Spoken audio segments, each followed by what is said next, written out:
അങ്ങനെ സുഹൃത്തുക്കളെ, നിങ്ങളുടെ ന്യൂയോർക്ക് ട്രിപ്പിൻ്റെ അടുത്ത വീഡിയോ ഗൈസ്. ഇന്ന് നമ്മളുടെ വീഡിയോയിൽ നമ്മൾ പൂർണ്ണമായും ഒരു ന്യൂയോർക്ക് ട്രിപ്പ് അല്ല. ഇന്നത്തെ നമ്മുടെ വീഡിയോയിൽ നമ്മൾ ന്യൂയോർക്ക് കുറച്ച് കാണാം, ഞങ്ങളുടെ ന്യൂയോർക്കിലെ അവസാനത്തെ ദിവസം. അപ്പോൾ ഇന്ന് നമ്മുടെ 9/11 മെമ്മോറിയലും അതുപോലെ തന്നെ നമ്മുടെ സെൻട്രൽ പാർക്കുമാണ് നമ്മൾ കാണുന്നത്. അപ്പോൾ അത് രണ്ടും കണ്ടതിന് ശേഷം നമ്മൾ നേരെ ന്യൂ ഹാംപ്ഷയർ നമുക്ക് കുറച്ചൊന്ന് കാണാം. അങ്ങനെ ന്യൂയോർക്കിലെ ബാക്കി കാഴ്ചകൾ കാണാനായിട്ട് നമ്മളങ്ങനെ ന്യൂയോർക്കിൽ എത്തിയിരിക്കുകയാണ്. ഇതാണ് നമ്മുടെ ന്യൂയോർക്ക് 9/11 മെമ്മോറിയൽ സ്ഥിതി ചെയ്യുന്ന ഏരിയ. അപ്പോൾ ഇതാണ് 9/11 മെമ്മോറിയൽ ബിൽഡിംഗ്.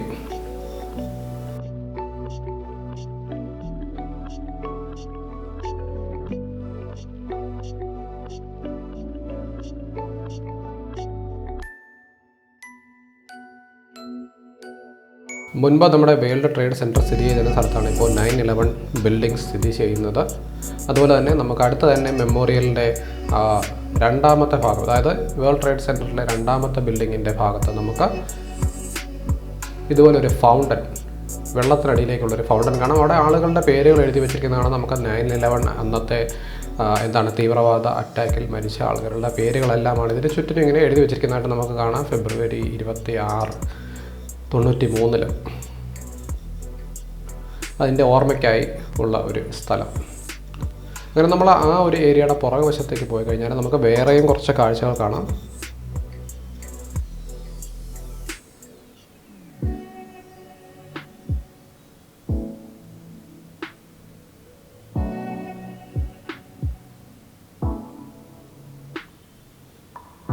മെമ്മോറിയലിനോടനുബന്ധിച്ച് ഇങ്ങനെ പല രീതിയിലുള്ള ബിൽഡിങ്ങുകളും സ്റ്റാച്യൂസും ഒക്കെ നമുക്ക് കാണാൻ സാധിക്കും. ഇവിടെ ഇങ്ങനെ ഒരു ഒക്ടോപസിൻ്റെ 8 കാലുകളിലായിട്ട് പല മൃഗങ്ങളിരിക്കുന്ന ഒരു സ്റ്റാച്ചു ആണ് നമുക്കിവിടെ കാണാൻ സാധിക്കുന്നത്. അവിടെ കുറേ ആൾക്കാരൊക്കെ ഇരുന്ന്, ടൂറിസ്റ്റുകളൊക്കെ വന്നിരുന്ന് ഫോട്ടോ എടുക്കുന്നത് കാണാം.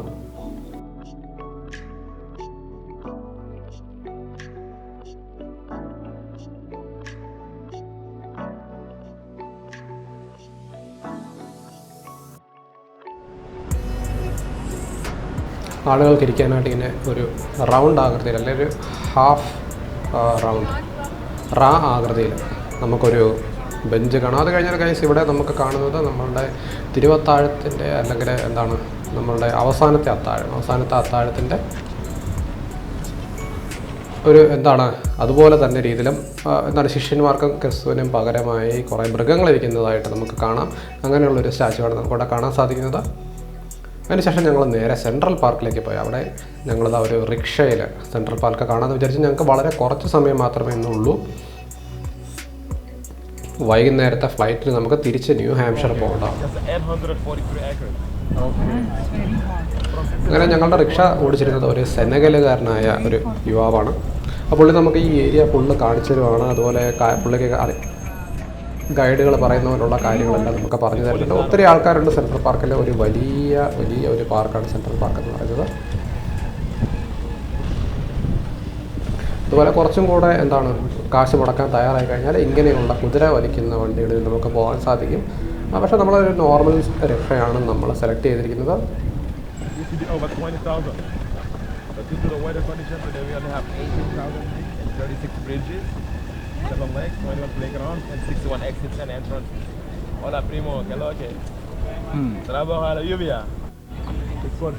ഇവിടെ നോക്കിയാൽ നമുക്ക് ന്യൂയോർക്ക് നഗരത്തിലെ വലിയ ബിൽഡിങ്ങുകൾ നമുക്ക് കാണാനായിട്ട് സാധിക്കും.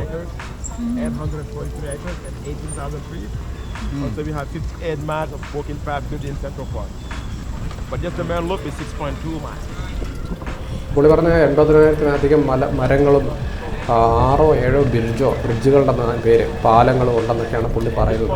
കുറേ കാര്യങ്ങൾ പറയുന്നുണ്ട്. എന്തായാലും പുള്ളി ഇതിനകത്ത് കേൾപ്പിക്കാനായിട്ട് ഞാൻ ആഗ്രഹിക്കുന്നില്ല. അതുപോലെ പുള്ളിക്ക് നമ്മുടെ സെനഗലെ ഫുട്ബോളൊക്കെ നമുക്കറിയാമെന്ന് പറഞ്ഞാൽ പുള്ളിക്ക് നല്ല സന്തോഷമായി.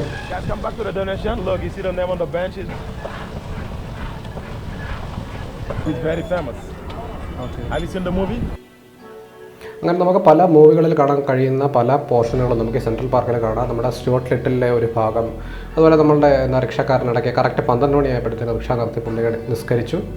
അതിനുശേഷം വീണ്ടും ഞങ്ങളുടെ യാത്ര ഞങ്ങളിങ്ങനെ തുടർന്നു. സ്റ്റുവർട്ട് ലിറ്റിൽ മൂവിയിൽ കാണുന്ന ഒരു ലേക്കും അങ്ങനത്തെ കാര്യങ്ങളെല്ലാം നമുക്ക് ഇതിനകത്ത് കാണാൻ സാധിക്കും. ആ ഒരു ലേക്കാണ് നമ്മളിവിടെ കാണുന്നത്. നിങ്ങൾ ആ എലിയുടെ ചിത്രം സ്റ്റുവർട്ട് ലിറ്റിൽ കണ്ടിട്ടുണ്ടെങ്കിൽ ആ ഒരു ലേക്ക് നിങ്ങൾ കണ്ടു കാണും. ആളിടയ്ക്ക് ഇങ്ങനെ അണ്ണാനൊക്കെ ഫുഡൊക്കെ കൊടുത്തും എനിക്ക് തോന്നുന്നു ഇവിടുത്തെ റിക്ഷക്കാരൊക്കെ സ്ഥിരം ഒരു പരിപാടിയാണ്. നമ്മുടെ ടൂറിസ്റ്റുകളൊക്കെ കാണിക്കാനായിട്ട് ഇങ്ങനെ അണ്ണാനൊക്കെ സാധനമൊക്കെ ഇട്ട് കൊടുക്കും. അങ്ങനെ കുറേ സംഭവങ്ങളൊക്കെ ഉണ്ട് ഇതിനകത്ത്. പാർക്കിനകത്ത് ഇവിടെ ആൾക്കാർ എക്സസൈസ് ചെയ്യാനായിട്ട് വരുന്നത് നമുക്ക് കാണാൻ സാധിക്കും, പല ആൾക്കാർ. അങ്ങനെ കേസ് ഞങ്ങൾ താമസിക്കുന്ന ബിൽഡിങ്ങാണിത്. ന്യൂ ഹാംപ്ഷയറിലെ ന്യൂയോർക്ക് ട്രിപ്പൊക്കെ കഴിഞ്ഞ് അടുത്ത ദിവസം ജസ്റ്റ് ന്യൂ ഹാംപ്ഷയർ നിങ്ങളെ ഒന്ന് കാണിക്കാമെന്നാണ് ഞാൻ വിചാരിക്കുന്നത്. ആക്ച്വലി ന്യൂയോർക്കും ന്യൂ ഹാംപ്ഷയറും യാതൊരു ബന്ധവുമില്ല. ഞങ്ങൾ മാഞ്ചസ്റ്റർ എന്ന് പറഞ്ഞ സ്ഥലത്താണ് താമസിച്ചത്. ഇവിടെ വളരെ നമ്മളൊരു വലിയ സിറ്റിയിൽ നിന്നൊരു ഗ്രാമത്തിലോട്ട് വന്നൊരു ഫീലാണ് നമ്മൾ ന്യൂ ഹാംപ്ഷയറിലേക്ക് വന്നു കഴിയുമ്പോഴത്തേക്കും. അതുപോലെ ന്യൂയോർക്കിനെക്കാട്ടും എന്തുകൊണ്ടും വളരെ എനിക്കിഷ്ടപ്പെട്ടത് ന്യൂ ഹാംപ്ഷയറാണ്. കാരണം ഇതൊരു വളരെ ആളുകൾ വളരെ കുറവുള്ള വളരെ ശാന്തമായ ഒരു ടൗണാണ് ന്യൂ ഹാംപ്ഷയറിലെ മാഞ്ചസ്റ്റർ എന്ന് പറയുന്നത്. അവിടുത്തെ ബിൽഡിങ്ങുകളുടെ ആർക്കിടെക്ചറും എല്ലാം വളരെ വ്യത്യസ്തമായ രീതിയിലുള്ള ആർക്കിടെക്ചറാണ്. ന്യൂയോർക്കിലെ പോലുള്ള വലിയ വലിയ ബിൽഡിങ്ങുകളൊന്നും ഇവിടെയില്ല. അതുപോലെ ന്യൂയോർക്കിനെക്കാട്ടും കൂടുതൽ വൃത്തിയും, അതായത് ഇവിടെ ടൂറിസ്റ്റുകളൊക്കെ വളരെ കുറവാണ്. ഇവിടെ കൂടുതൽ അമേരിക്കൻസ് തന്നെയാണ്, ഒരു ഭൂരിഭാഗം ആളുകളും അമേരിക്കൻസ് തന്നെയാണുള്ളത്. പുറത്തു നിന്നുള്ള ആളുകൾ കുറവായതുകൊണ്ടാവാം കൂടുതൽ വൃത്തിയും ഒരു അമേരിക്കൻ കൾച്ചർ നമുക്ക് കൂടുതൽ അറിയാൻ സാധിക്കുന്നത് നമുക്ക് ന്യൂ ഹാംപ്ഷയറിലാണ്. ന്യൂയോർക്കിലൊക്കെ പോയി കഴിഞ്ഞാൽ നമ്മൾ ഒരു മിക്സഡ് കൾച്ചറൽ ഫീലാണ് നമുക്ക് അവിടെയൊക്കെ ലഭിക്കുന്നത്.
അങ്ങനെ സുഹൃത്തുക്കളെ, നമ്മളുടെ ഈ ചെറിയ വീഡിയോ ഞാനിവിടെ നിർത്തുകയാണ്. അധികം കമൻട്രി ഒന്നും പറയാതെ ഒരു വിഷ്വൽ ചെറിയ രീതിയിൽ കമൻട്രി ഫീലോടുകൂടി നമ്മൾ ആ ഒരു വീഡിയോ അവസാനിപ്പിക്കുന്നത്. ന്യൂ ഹാംപ്ഷയറിലെ ബിൽഡിങ്ങുകളും കാര്യങ്ങളൊക്കെയാണ് നമ്മൾ ഈ വീഡിയോയിൽ കണ്ടത്. അതുപോലെ ന്യൂയോർക്കും ന്യൂ ഹാംപ്ഷയറും മിക്സറായിട്ടുള്ളൊരു വീഡിയോ. അതുപോലെ അടുത്തായിട്ട് നമുക്ക് ഇവിടെ നമ്മുടെ ഒരു ഗ്രാമീണമായ പരിപാടി നമുക്ക് അടുത്തായിട്ട് കാണാം അടുത്ത വീഡിയോയിൽ. Bye guys.